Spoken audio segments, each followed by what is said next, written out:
And you love rice, right? আপনি ভাত খুব ভালোবাসেন তাই না?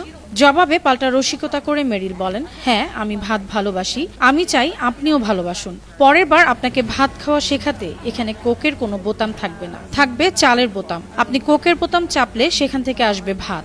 And you love rice, right? I love rice. Yes, I'm going to get you to love rice too. You know, the next time you're not going to have a button for a Coke, you're going to have a button for a rice. চাল শুধু একটি পণ্য নয়, অনেক দেশের জন্য এটি এক প্রকার মুদ্রার মতোই গুরুত্বপূর্ণ। এমন মন্তব্য করেন মার্কিন চাল কোম্পানি কেনেডি রাইস মিলের সিইও মেরিল কেনেডি। তার কথা শুনে যুক্তরাষ্ট্রের প্রেসিডেন্ট ডোনাল্ড ট্রাম্প রসিকতা করে জিজ্ঞেস করেন, And you love rice, right? I love rice. Yes, I'm going to get you to love rice too.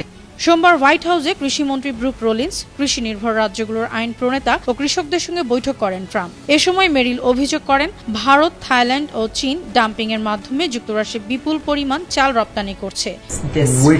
Which countries? India, Thailand, even China into Puerto Rico. Puerto Rico used to be one of the largest markets for U.S. rice. We haven't shipped rice into Puerto Rico in years. এসব দেশের চালের কারণে আমেরিকার কৃষকরা প্রতিযোগিতায় টিকতে পারছে না, কঠোর শুল্ক ব্যবস্থার প্রয়োজন। প্রতিক্রিয়ায় মার্কিন প্রেসিডেন্ট বলেন, নতুন করে শুল্ক আরোপ করা হলে মাত্র 2 মিনিটেই সব সমস্যার সমাধান হয়ে যাবে। Tariffs again. It solves the problem in 2 minutes. Yeah, they've bought the largest brands. Ananya চৈতি, আন্তর্জাতিক ডেস্ক।